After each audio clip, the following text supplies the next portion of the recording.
Telemedicina e surdez são uma dupla, show, imbatível.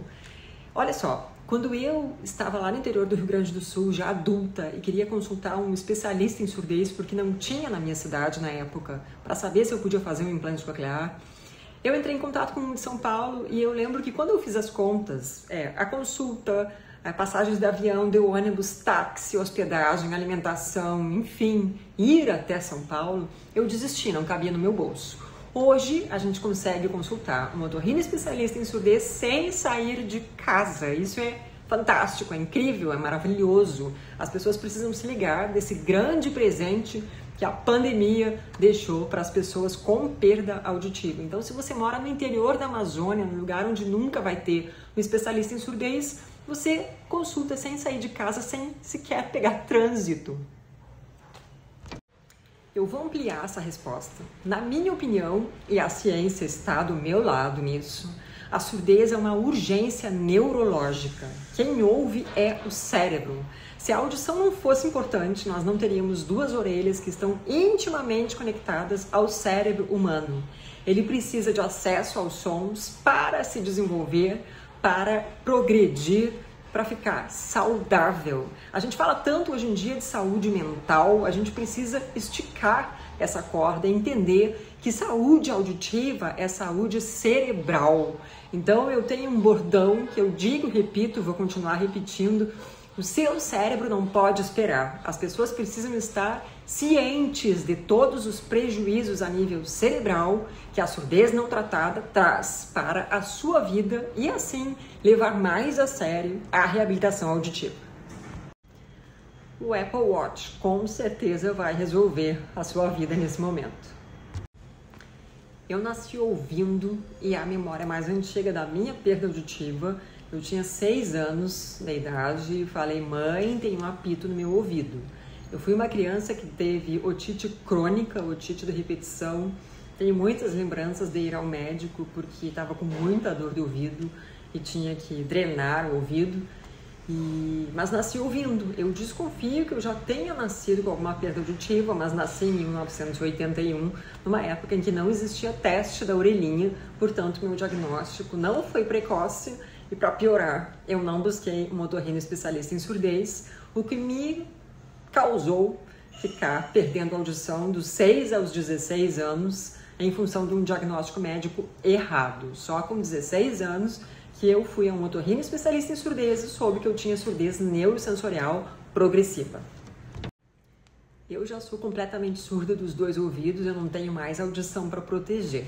Mas qualquer pessoa que tenha perda auditiva ou não, se estiver em sã consciência, em pleno uso das suas faculdades mentais e cognitivas, por favor, use protetor auditivo toda vez que for a um show, a um ambiente muito barulhento, porque a perda auditiva induzida pelo ruído é real, existe e é um dos grandes motivos pelos quais as pessoas perdem a audição sem saber, porque pouca gente sabe que quando você submete a sua audição a uma coisa extrema, como ruído constante, altíssimo durante muito tempo, você vai matar as suas células ciliadas e, como eu falei numa história anterior, elas não se regeneram.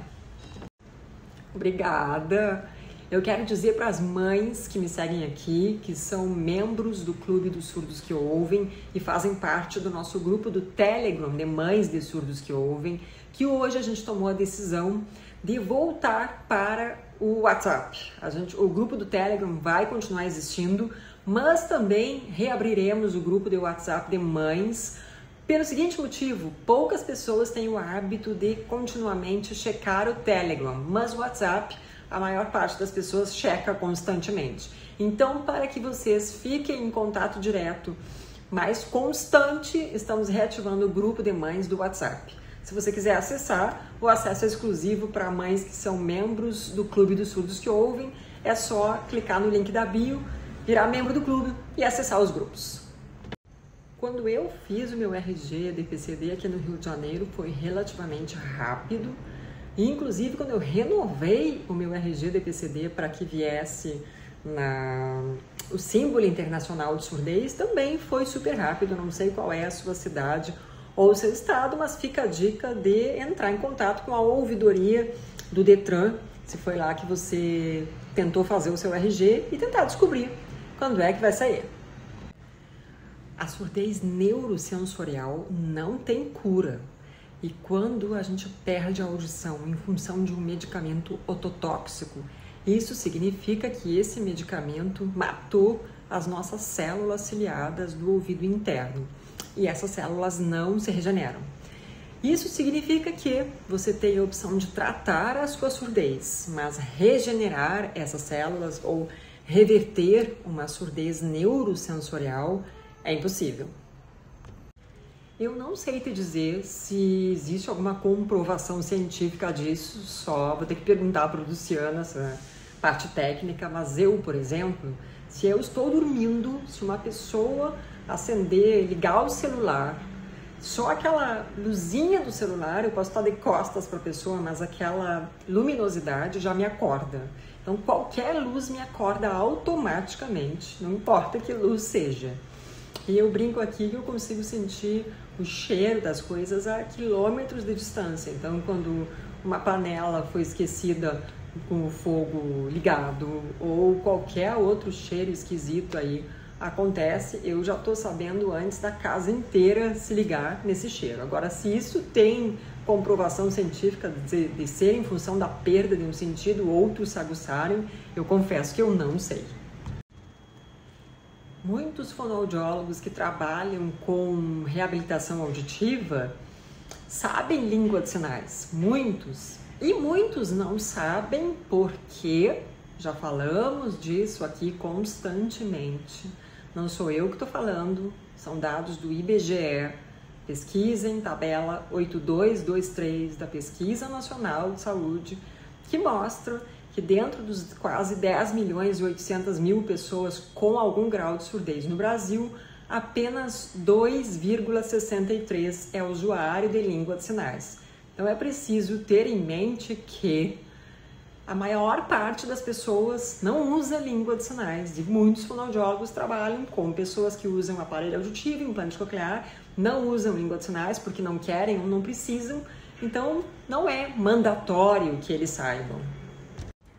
A melhor dica que eu posso te dar é que você entre para o Clube dos Surdos que Ouvem, porque se existe uma coisa que faz a diferença na vida de uma pessoa que começa a usar aparelhos auditivos, é estar conectada a outras pessoas que já usam aparelho auditivo há muito tempo. Por quê? Porque você vai ter milhões de dúvidas, você vai querer fazer infinitas perguntas, você vai querer relatar a sua experiência de uso, vão acontecer coisas que você não sabe se é normal, se é esperado, como é que é. E aí, quando você está nos grupos do clube, você vai lá, faz a pergunta e 10 minutos depois você tem muitas respostas. Isso faz com que a sua jornada da surdez seja infinitamente mais fácil, mais leve, o que vai te levar a ter uma adaptação ao uso de aparelhos auditivos muito melhor, talvez mais rápida, porque você vai alinhar as suas expectativas. Pode ser num ouvido, pode ser nos dois ouvidos. No meu caso, por exemplo, quando eu recebi indicação para fazer a cirurgia, eu recebi indicação para fazer nos dois ouvidos. Porém, eu não tive coragem de fazer na época e já falei várias vezes aqui para vocês, esse é um grande arrependimento que eu tenho, porque eu tenho certeza que se eu tivesse feito os dois na mesma cirurgia, o resultado do meu ouvido esquerdo teria sido melhor. E aí é uma questão complexa, porque, por exemplo, as audiometrias dos dois ouvidos com implante coclear são basicamente iguais. Porém, eu tenho a nítida sensação de que com o ouvido direito eu escuto e compreendo tudo muito melhor do que com o ouvido esquerdo. Só que o meu ouvido esquerdo me dá muito mais acesso aos sons agudos do que o direito.